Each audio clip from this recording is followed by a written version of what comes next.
आपण पाहत आहात लोकप्रवाह न्यूज। 24 तास प्रत्येक घडामोडीवर लोकप्रवाहाची नजर।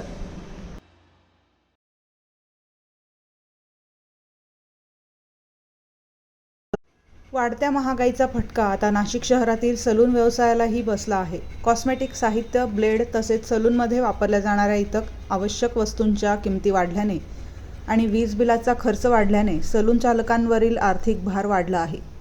त्यामुळे नाशिक शहरातील विविध सलूनच्या सेवांमध्ये दरात 15 ते 20% वाढ करण्यात आली आहे। ठक्कर बाजार परिसरासह नाशिक शहरातील अनेक सलूनमध्ये नवीन दर लागू करण्यात आल्याचे सलून चालकांकडून सांगण्यात येत आहे।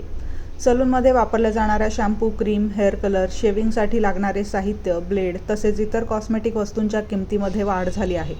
त्यातच वीज बिल, दुकानाचे भाडे आणि दैनंदिन व्यवसायाचा खर्च वाढल्याने सलून चालकांसमोर खर्च भागवण्याचे आव्हान निर्माण झाले आहे। या वाढत्या खर्चाचा विचार करून सलून सेवांच्या दरात साधारण 15 ते 20% वाढ करण्यात आली आहे। त्यामुळे ग्राहकांच्या खिशावर अतिरिक्त आर्थिक भार पडणार आहे। मात्र व्यवसायाचा वाढता खर्च भागवण्यासाठी दरवाढ करणे अपरिहार्य असल्याचे सलून चालकांचे म्हणणे आहे। याबाबत बोलताना सलून चालक नितीन पगारे यांनी सांगितले की कॉस्मेटिक वस्तूंच्या किमती सातत्याने वाढत आहेत। ब्लेडसह इतर आवश्यक साहित्याचे दरही वाढले असून त्यात वीज बिलाचा खर्च देखील मोठ्या प्रमाणात वाढला आहे। त्यामुळे सलून व्यवसाय चालवताना पूर्वीच्या दरात सेवा देणे आर्थिकदृष्ट्या कठीण होत असल्याने सेवांच्या दरात वाढ करावी लागली आहे।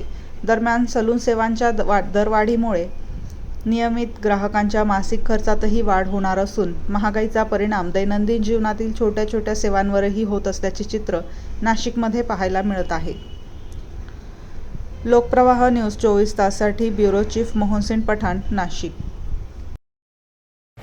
बोला, काय नेमकं काय रेट वाढलेत का आपले? मी नितीन पगारे, ठक्कर बाजार कल्पना सलूनमधून बोलतोय। आता सध्या कॉस्मेटिकचे खूपच रेट वाढलेले, त्या अनुषंगाने प्रत्येक सलून दुकानदारांनी किंवा आमच्या नाशिक शहरवासियांनी हे जे सलूनचे दर वाढवलेले ते काही योग्यच वाढवलेले, ते काही खूप वाढवलेले नाही। ते फक्त 10 ते 15% ते जास्तीत जास्त 20% रेट वाढवलेले। ॲक्च्युली लाईट बिलं पण खूप येतात आम्हाला, लाईट बिलाचे पैसे वाढलेलेचे, त्यामुळे आम्हाला हे रेट वाढवणं गरजेचं होतं। याच्यापेक्षा आम्ही जास्त काही वाढवलेले नाही आणि ग्राहकांना पण हे कळायला पाहिजे की आता सर्वच रेट वाढलेले तर यांना पण आपण वाढून द्यायला पाहिजे।